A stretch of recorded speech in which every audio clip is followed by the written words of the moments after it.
Buenas tardes, Humberto. Un gusto poder saludarte. ¿Cómo estás? ¿Qué tal por ahí en Guayaquil? Hola, hola, muy buenas Esteban, gracias por la invitación, excelente, aquí viviendo un gran ambiente, un bonito Bueno, día en para comenzar la entrevista, ¿no? Y para poder conocerte a vos un poco, antes de topar el tema principal, ¿cómo comenzaste vos en, ya en comunicación, por así decirlo? Disculpa, ¿me podrías repetir la pregunta? Que tuve un pequeño problemita con el Ah, audio por un momento. ¿cómo comenzaste vos en comunicación? Bueno, la verdad que siempre me he sentido identificado con usuarios que esperan más de los medios de comunicación tradicionales. Mi vocación por la comunicación empezó desde muy temprana edad, primero por los medios escritos, desde niño, siempre de mis padres, pues he aprendido a tener una fuerte vocalización. En mi casa siempre se ha condenado a hablar de una manera incorrecta, desde el comedor de mi casa. Si alguien decía una palabra mal pronunciada, si cometía algún tipo de conjugar un verbo de una manera incorrecta, pues nunca fue bien visto, inmediatamente corregido por mis padres. Entonces, de alguna manera siempre el lenguaje y su correcto uso hizo que me interese mucho en los medios de comunicación. Comencé desde el periódico, siempre leyendo los anuncios, incluso de temas que a mi corta edad no entendía, como temas de economía, temas de política, pero me llamó mucho la atención, me llamó mucho la atención cómo esta herramienta tan importante puede ser usada de manera positiva y de manera negativa.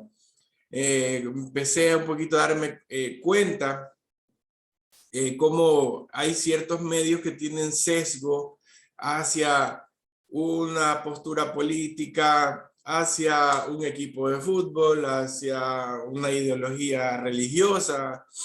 Y ese tipo de cosas a medida que yo empecé a darme cuenta de estas cosas, me hizo valorar mucho cuán importante es esta herramienta de la comunicación. Oye, ¿y cómo nace ya tu proyecto de Emelec?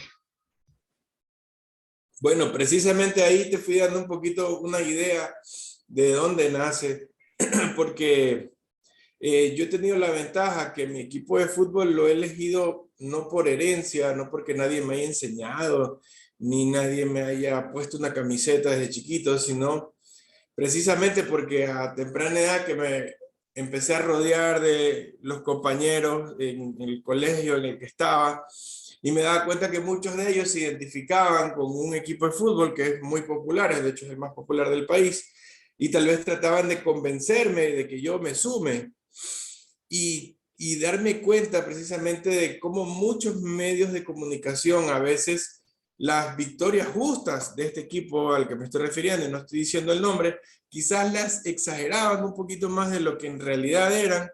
Era lo que a mí me hacía como distanciarme y decir, como que esto no es lo mío. Tuve esa libertad de elegirlo yo y darme cuenta. Mi papá disfruta del fútbol, de los mundiales, no es muy apegado al fútbol. Mi papá es abogado y realmente él nunca me dijo, tú tienes que ser de este equipo.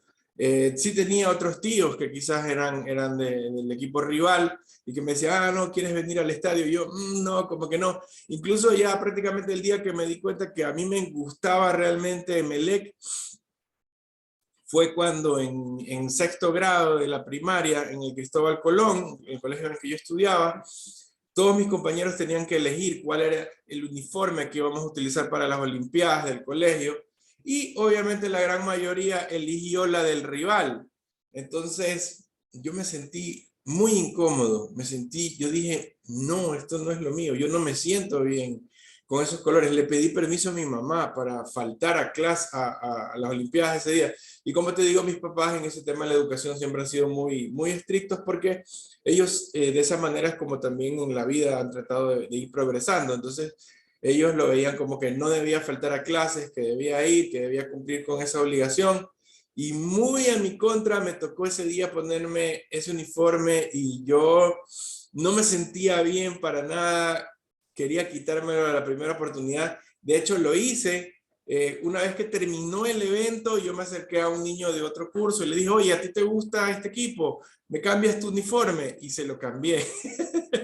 Y yo de ese día me di cuenta que ya me había vuelto aficionado del Club Sport Emelec y desde entonces empecé a coleccionar recortes y a tratar de utilizar la herramienta de la comunicación, como te digo, para difundir su historia, porque yo me di cuenta que en la mayoría de medios tradicionales, incluso el día de hoy, en el 2021, hay una cierta desventaja y hay una tendencia como a las justas victorias del equipo rival, a veces tender a exagerarlas un poquito más. Y creo que incluso con el tiempo hay otros equipos que han logrado cosas hasta más importantes que tú podrías ver que no lo han difundido de la misma manera. Yo te podría decir que he visto ciertos sesgos en varias televisoras aquí de Ecuador, tanto que son grandes para irse para cuáles equipos acá y otros por acá, que básicamente no lo tienen claro. O sea, hay ciertos periodistas que sí lo hacen bien, pero hay quienes lo hacen relativamente mal. Es el periodismo, básicamente. Sí. Y eso literalmente daña totalmente el fútbol aquí en el país. Claro, sí, o sea, y yo tampoco, aún, y fíjate que yo, aún teniendo hoy en día un sitio web que tiene 300.000 fans en Facebook, que tiene 100.000 seguidores en Instagram, que tenemos miles de seguidores en diferentes redes sociales, ni siquiera yo teniendo esa herramienta que hoy en día, gracias a mucha gente que se ha identificado con la causa de www.emelexista.com, que es mi sitio web, tampoco lo uso para tener sesgo, ni siquiera con mi equipo, porque si debo ser crítico con mi equipo, lo hago. Y si debo decir que algo está mal, lo digo. Incluso hoy las herramientas digitales que me permiten hacer transmisiones en vivo y comentar después de un partido, hacen que yo muestre los comentarios y aún la gente que esté en acuerdo o desacuerdo conmigo va a aparecer sus comentarios en la transmisión. O sea, yo mismo doy una cabida a que haya un debate justo, a que sean tomadas en cuenta las diferentes posturas y a que no tratemos de poner el sol con un dedo con la comunicación. Entonces, ese creo que es un debate sano, creo que es una manera coherente de utilizar la comunicación y es lo que yo trato de hacer que la gente conozca, que la gente entienda. Mira, esto es la comunicación usada de una manera imparcial. ¿Ya? Esto es lo que has estado acostumbrado a recibir contra lo que hoy podemos hacer como un debate mucho más saludable. Porque de aquí a mañana, ok, a mí me basta con que mi equipo, yo trate de difundirlo de la mejor manera, de la misma manera los méritos que tengan todos los demás equipos por igual me parece correcto. Pero no me parece que por muchos años, por muchas décadas, la prensa tradicional haya utilizado con mucho sesgo y parcialidad hacia una sola institución pues el uso de esta herramienta. Oye, ¿y qué es lo que buscas mostrarle a la gente con ML Existo? Bueno, a mí me parece que esta hinchada que tiene el Club Sport Emelec, a medida que yo empecé a conocerla en esta afición que desarrollé por el equipo, tal vez no tenía una suficiente difusión. Entonces yo me encargué de empezar a través de diferentes contactos de gente que se identificó con la causa, que me colaboró con fotografías, sobre todo en la cancha, que a veces yo notaba, por ejemplo, en los periódicos, no le hacían justicia. Por ejemplo, si Emelec había tenido una victoria, en los titulares, por ejemplo, veía que aparecía una jugada de un futbolista cayéndose, algo que no transmitía la victoria. Yo en mis editoriales, en mis resúmenes de partido, yo a medida que hice amistad con algunos fotógrafos que de manera desinteresada empezaron a colaborar conmigo, como es el caso de mi gran amigo Carlos Burne, Él laboraba en un medio de comunicación, uno de los más conocidos a nivel nacional, y colaboró conmigo. Él por su trabajo, digamos, tomaba 80 fotografías en la cancha, de las cuales el diario aprobaba solamente una. Usualmente no era una en la que, por ejemplo, digamos, si Emelec había ganado 1-0 ese partido, lo lógico sería que la imagen destacada del artículo sea una en la que el futbolista que anotó el gol aparezca festejando, celebrando, que se vea una bonita panorámica del estadio, pero casi siempre en el periódico ponían una foto en la que no transmitía victoria. O sea, digamos como que no sé si algún tipo de mezquindad internamente en el diario como para que la gente no se identifique con ese club. No lo sé, no lo sé. O simplemente pereza, no sé. Podemos pensar que puede haber sido cualquier otro tipo de cosa. Y lo cual para mí terminaba siendo una ventaja porque de las 80 fotos que había tomado mi amigo, yo tenía para un universo de fotos mucho más interesantes ponerlas y de esa manera proyectar una imagen positiva del equipo con el que me identifico. Claro que así también, obviamente ningún equipo es invencible. Cuando había una derrota, también había cuando menos alguna foto, no sé, por último de la plantilla de los jugadores, como foto destacada del artículo, para transmitir lo que había ocurrido. Y otra cosa que tal vez la cantidad de aficionados y digamos la fidelidad de la afición era algo que yo no notaba que era suficientemente retratado en diferentes medios. Entonces yo encontré esa oportunidad de un nicho de algo que no había sido explorado, porque, digamos, uno no conocía prácticamente de que Emelec tiene una afición que, digamos, a pesar de que el equipo tenga altibajos, como cualquier equipo que atraviesa momentos buenos, momentos malos, había una hinchada que estaba siempre ahí acompañándole, haciendo cánticos, que aun cuando iba mal, si no estaba entre los primeros de la tabla, siempre había una cantidad interesante, un porcentaje, un aforo mínimo de aficionados presentes dándole aliento a esos jugadores con esos colores. Entonces yo empecé pues a difundir estos cánticos, a difundir estas fotografías. Años después incluso yo también me acredité como fotógrafo, a entrar a la cancha, a seguirlo al equipo en diferentes estadios, tomando fotografías panorámicas en las que se vea no solamente a los futbolistas, sino también a la afición que tiene el Club Sport Emelec, como lo dije antes, utilizando la herramienta de la comunicación. Bueno, y esto obviamente tuvo respuesta en la gente cuando ya 2 años después de haber iniciado el sitio web, empezó a recibir mayor cantidad de visitas y de usuarios suscritos en el foro de opinión. Fueron 2 primeros años en los que la página yo la publicaba y no tenía mucha respuesta, pero ya luego, a medida que optimicé también y me capacité con el uso de Google para poder ser encontrado por los motores de búsqueda, ahí ya, y a medida que otras personas empezaron a como correr la ola de la página, mezclado con la gente que llegaba porque nos encontraba en los buscadores cuando escribían Emelec en Google. En aquel entonces todavía el Club Sport Emelec no tenía un sitio web oficial activo o al menos con información frecuente. En los primeros años Emelec tenía un sitio web que era más como un portafolio. Era un sitio estático en donde estaban unas que otras fotos y un formulario de contacto. En cambio, yo publicaba información diaria sobre Emelec. Aparte que les di la opción de tener un foro de discusión, donde muchísima gente incluso armó agrupaciones dentro y fuera del país. Mucha de la gente que armó el grupo de Boca del Pozo en Nueva York se conoció en el foro de discusión de melexista.com y se armaron pequeñas agrupaciones también en otras provincias y también aquí en Guayaquil.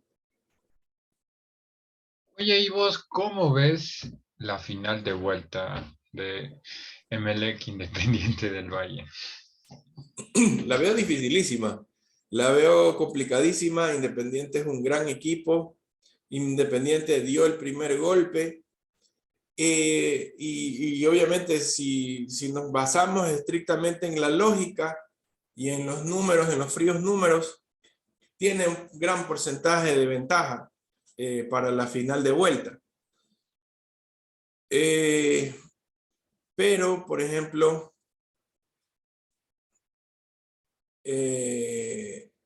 no, yo te podría decir que para este partido de vuelta, no sé si le vaya a alcanzar o no a Emelec a dar a vuelta el resultado. Son 2 goles de diferencia. Emelec necesitaría un 2-0 para irse a los penales o un 3-0 para ser campeón directo, lo cual lo veo muy difícil. Independiente incluso tiene buen tiempo que no le gana, aunque no lo sabemos, hay un antecedente. En el 2017 Emelec también no le podía ganar a Delfín hace más de un año y cuando llegó la hora de la final lo logró y quedó campeón. No sabría decirte, creo que aquí, más allá de lo estrictamente futbolístico, que sería lo basado en la lógica, viene como ese factor adicional de los aficionados, de cómo hagan sentir el ambiente. Ojo, obviamente con las debidas medidas de bioseguridad, con el respeto al aforo, con que no haya ningún tipo de invasión en la cancha, ni ningún tipo de agresiones en los graderíos. Pero estrictamente en el tema de los cánticos, de meter presión, puede ser ese un plus a favor del Club Sport Emelec, sobre todo enfocándose en el resultado más factible, que sería que Emelec busque el 2-0 para ir a los penales y que trate de que el portero Pedro Ortiz sea la figura.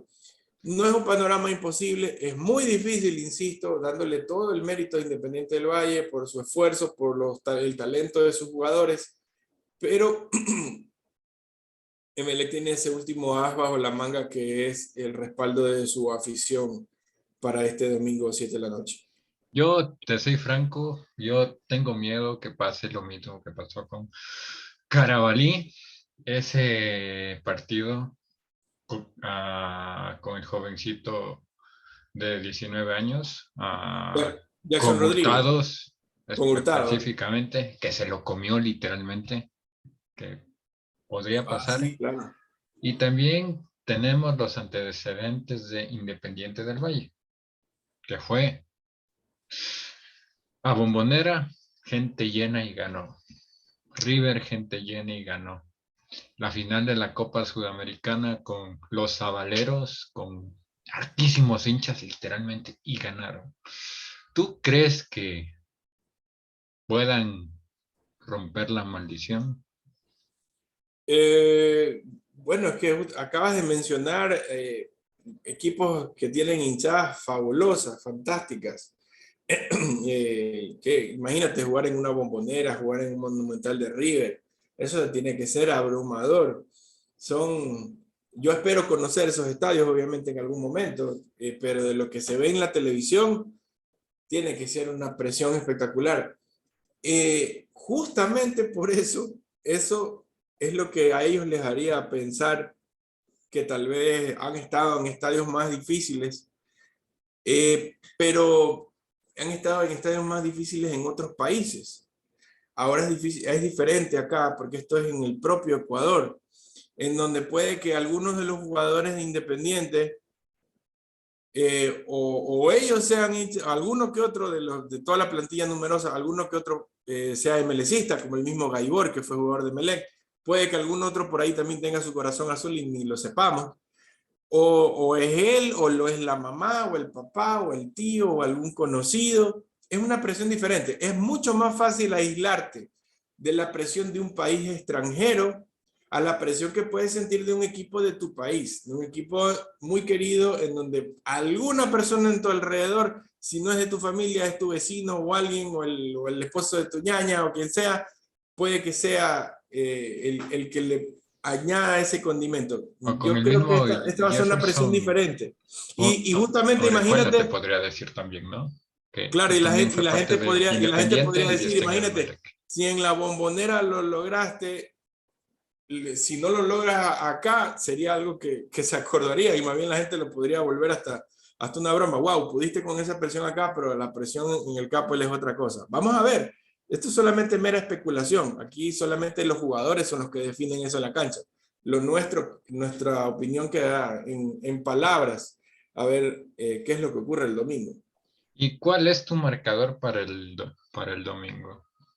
Uh, no sabría decirte, no sé, ahí creo que nos hemos topado con un muro. Yo ahí prefiero ¿qué podría decir? Por cábala, no dar marcadores, porque en la final de ida me animé por ahí a dar un marcador y no salieron las cosas, así que creo que ahí mejor pasemos a otra pregunta, por favor. Bueno, Humberto. Bueno, ahora te voy a hacer las 5 últimas preguntas que todos mis invitados pasan sin excepción.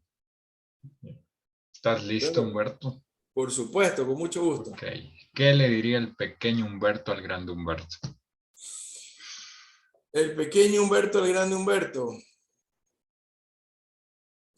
No desistas, no desistas, sigue siendo quien tú eres. Si no te hubieras dedicado a la comunicación como actualmente lo estás haciendo, ¿qué hubieras hecho? Economista. ¿Y a qué ese cambio? Uf, Cuando yo estaba estudiando economía en la SPOL, me empecé a dar cuenta que no era lo mío, que yo no me veía haciendo eso, que gracias a diferentes factores tengo la inteligencia para aprender lo que yo quiera, pero en la vida es mejor realmente ejercer algo en lo que tú te sientes que disfrutas haciéndolo.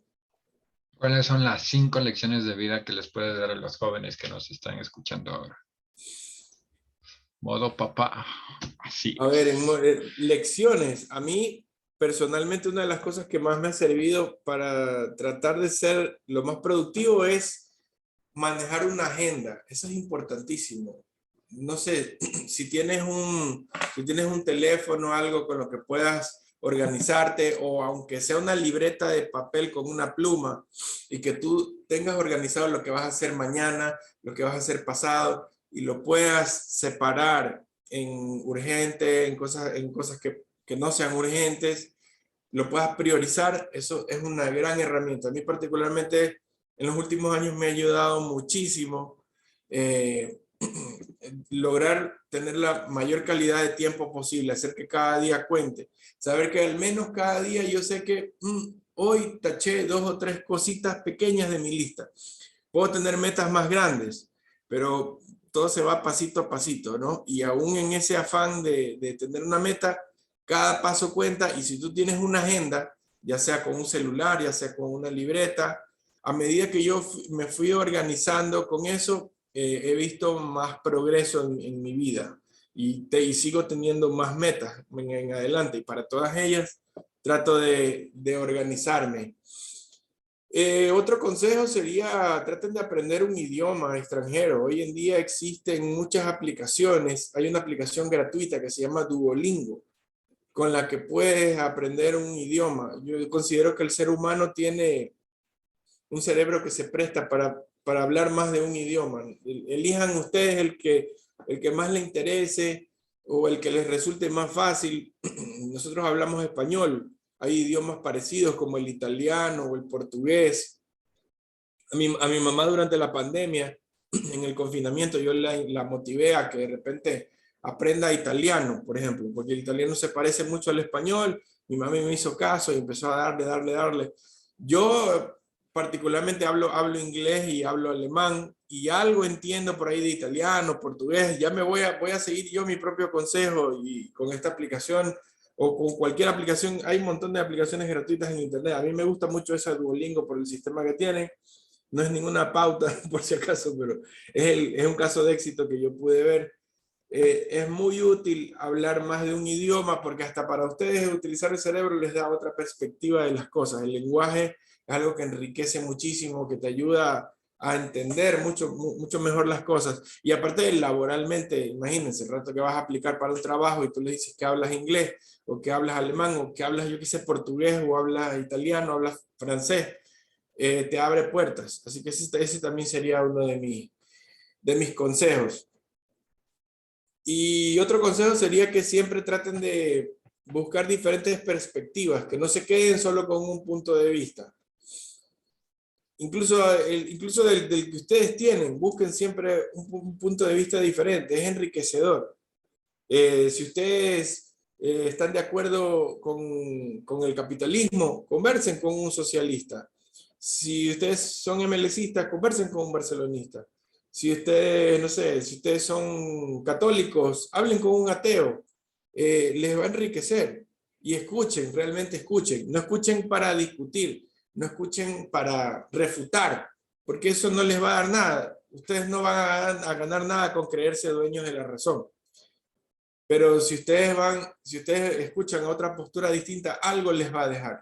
A mí particularmente, por ejemplo, para mi propio sitio web, mlcita.com, me ha servido mucho escuchar a qué opinan los barcelonistas, incluso para hacer mejor mi trabajo con mi página, porque conocer el punto de vista del rival, por así decirlo, y entenderlo con respeto, me hace que yo hasta pueda defender mi postura con mejores argumentos. Creo que es importante, no te crees una burbuja. Hoy en día los algoritmos de las redes sociales hacen que nosotros nos rodeemos, nos terminemos rodeando de mucha gente que piensa como nosotros. Es importante que salgamos de esa burbuja y tratemos de buscar al de la postura distinta. Si ustedes, no sé, si ustedes votaron por Lasso, conversen con alguien correísta de repente. Alguna cosa les va a, incluso hasta para que le exijan más a su candidato y le digan, bueno, este mérito tiene el uno, este mérito tiene el otro. Hay que sacar cosas, hay que sacar conclusiones siempre y nutrirse de lo que opina el contrario. No sé cuántos de esos consejos voy, pero creo que los que Suficiente. son los clave. ¿Para qué más? ¿Cuál es el mayor obstáculo que has tenido en tu carrera, Humberto? Mi mayor obstáculo es muy difícil conseguir auspiciantes para medios digitales. El tema económico siempre ha sido el obstáculo, ha sido lo más complicado. Si he tenido de repente auspiciantes, a veces han sido campañas de 3 meses, de 6 meses. Mi manera de compensar a veces ese aspecto de monetizar mi esfuerzo ha sido de conseguir un vendedor, ha sido de repente buscar algún contacto. Hoy en día las redes sociales están ofreciendo más opciones para los generadores de contenido. Si tú generas contenido, por ejemplo, en YouTube, puedes hacer que aparezca publicidad en la parte inferior y que la gente haga clic en esa publicidad. Te ayuda a que tú en algo recuperes tu esfuerzo, porque el tiempo, la creatividad, la dedicación que tú le pongas a algo tiene que ser remunerado porque nadie come aire. Si tú te conectas a internet, estás gastando electricidad, como mínimo, más allá de tu tiempo, que el tiempo no lo recuperas. Pero de por sí, al menos aquí en el Ecuador, me he dado cuenta que la gran mayoría de las personas no sé si no entienden o como que quieren todo gratis. Y a veces la gente no entiende que a veces si tú tienes un sitio web y tienes un banner de publicidad, la gente, si le gusta ese contenido, debería darle clic, porque a veces si esos clics de centavito en centavito van sumando lo que esa persona después de un mes o en 2 meses o en 3 meses puede retirar para que su esfuerzo haya valido la pena. Ese ha sido el mayor obstáculo con el que he contado, porque parece que por la cultura de los ecuatorianos, me incluyo, porque a veces yo también cuando veo un video en YouTube y me sale una publicidad me fastidia y quiero poner saltar la publicidad. Pero ahora quizás como generador de contenido entiendo un poquito más que a veces, wow, o sea, esa persona, eso es lo que le va a representar un ingreso. Wow, bueno, voy a tener que ver la publicidad. Esa ha sido la mayor piedra en el camino. Y para culminar, ¿cuál es el mensaje que les darías a los jóvenes que se quieren dedicar tanto a la comunicación como vos? Y para el domingo el partido.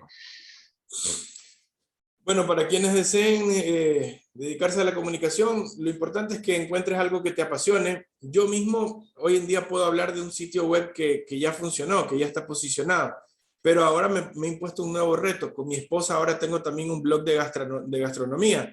Y bueno, así como me apasiona Emelec, me apasiona la comida también.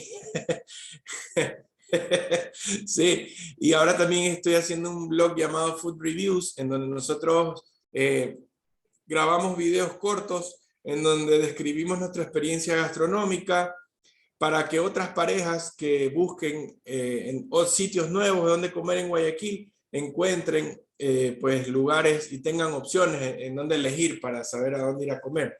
Eso, no sé si sería uno de mis consejos. A veces, si algo ya te posiciona, no te quedes en eso. También imponte nuevos retos y encuentra algo que te apasiona. A mí me apasiona Emelec, me apasiona la comida y de aquí a mañana voy a pensar qué otra cosa me apasiona para también comunicar sobre eso y tratar de generar un impacto y generar una empatía con la gente que nos ve. Y bueno, estrictamente ahora sí con el tema de la final, yo creo que aquí pase lo que pase, el domingo los aficionados de Emelec van a ir al estadio, más allá de el respaldo a una plantilla de jugadores que ha luchado, que se ha encontrado con algunos obstáculos, con algunas decisiones arbitrales polémicas, está el respaldo y el cariño que le tiene la gente a los colores. O sea, más allá de que los nombres que tú le pongas a cada camiseta, muchísima gente quiere a estos colores, azul y gris del Club Sport Emelec. Y van a estar este domingo, o sea, van a involucrarse como si fuera un jugador más en la cancha. En el fútbol puede pasar cualquier cosa y pase lo que pase, el aficionado al día siguiente seguirá siendo del Club Sport Emelec y apoyándolo en las buenas y en las malas. Si llegase a pasar, enhorabuena, pero nadie va a perder nada con ir a brindar su aliento 90 minutos y romperse la garganta, y vamos a vivirlo con mucha emoción y quizás hasta este picante que le metió Emelec con el penal en los últimos minutos para acortar la diferencia sea hasta algo que contribuya a la emoción de lo que se puede vivir este fin de semana. Así que yo le digo eso a los aficionados que simplemente apoyen, que brinden su aliento, que el fútbol es maravilloso y que tiene sorpresas.